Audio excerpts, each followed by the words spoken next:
चिराग पासवान ने बताया एनडीए से क्यों हुए थे अलग, खुद को पीएम मोदी का हनुमान कहा। साल 2024 के लोकसभा चुनावों के लिहाज से बीजेपी अपने गठबंधन एनडीए को मजबूत करने में जुटी है। इस बीच एलजेपी के नेता चिराग पासवान ने हाजीपुर सीट पर अपना दावा पेश कर दिया है।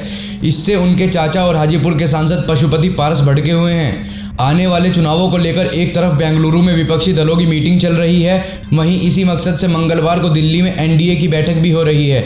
सोमवार को एलजेपी नेता चिराग पासवान ने केंद्रीय मंत्री और बीजेपी के वरिष्ठ नेता अमित शाह से मुलाकात की है। चिराग पासवान ने ट्वीट कर जानकारी दी है कि गठबंधन के मुद्दे पर मुलाकात के दौरान सकारात्मक बातचीत हुई है।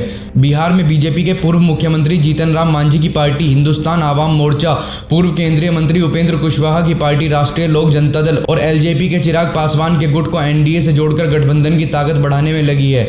इससे पहले चिराग पासवान की लोक जनशक्ति पार्टी ने अगले लोकसभा चुनावों में सीटों के बंटवारे को लेकर अपनी शर्त रख दी है। पिछले चुनाव में रामविलास पासवान ने 6 लोकसभा सीटों पर चुनाव लड़ने और अपने लिए एक राज्यसभा सीट की मांग की थी। अब चिराग पासवान भी उसी मांग को दोहरा रहे हैं। हालांकि चिराग की इस शर्त से बीजेपी की परेशानी बढ़ सकती है, क्योंकि एलजेपी अब 2 गुटों में बंट चुकी है और इसके 5 लोकसभा सांसद पशुपति कुमार पारस के साथ हैं।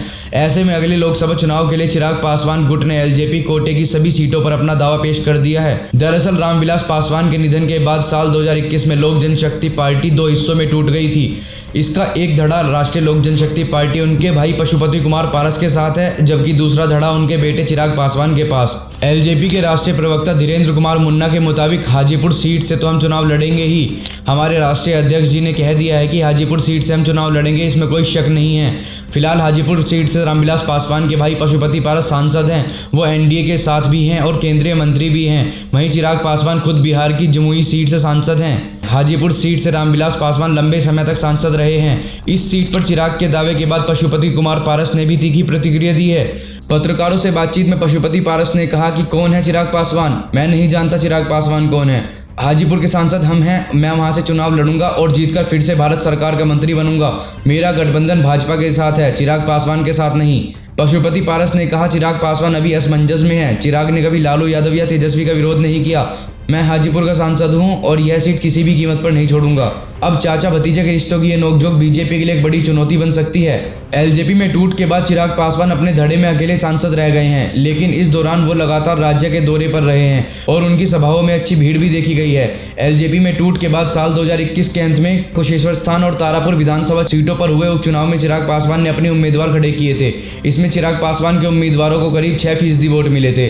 वहीं पुराने चुनावों में रामविलास पासवान के समय से ही बिहार में एलजेपी के पास करीब 6 से 7% वोट माना जाता है।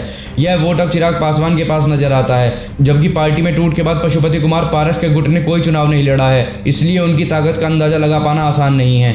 साल 2024 के लोकसभा चुनावों को देखते हुए विपक्ष जिस तरह से एकजुट होने की कोशिश कर रहा है, अगर वह सफल होता है तो नरेंद्र मोदी को एक संगठित विपक्ष का सामना करना पड़ सकता है। यह बीजेपी और एनडीए के लिए एक बड़ी चुनौती पेश कर सकता है। साल 2015 के राज्य विधानसभा चुनावों में नीतीश कुमार ने पहली बार जेडीयू, आरजेडी, कांग्रेस और कुछ अन्य दलों के साथ महागठबंधन बनाया था। उन चुनावों में केवल आरजेडी, जेडीयू और कांग्रेस ने ही राज्य की 243 सीटों में 178 विधानसभा सीटों पर कब्जा कर लिया था, जबकि बीजेपी महज 53 सीटों पर सिमट गई थी। वहीं साल 2014 और 19 के लोकसभा चुनावों में बिखरे विपक्ष के सामने बीजेपी ने बड़ी जीत दर्ज की थी। साल 2019 के लोकसभा चुनावों में तो एनडीए को राज्य की 40 में से 39 सीटों पर जीत मिली थी। साल 2019 के चुनावों में बीजेपी 24% वोट के साथ राज्य की 17 लोकसभा सीटें जीती थी। हालांकि उस वक्त जेडीयू भी बीजेपी के साथ थी। उन चुनावों में जेडीयू 22% वोट के साथ 16 सीटें, कांग्रेस को 8% वोट और 1 सीट, जबकि आरजेडी को सीट भले ही एक भी नहीं मिली थी, लेकिन उसे 16% वोट मिले थे।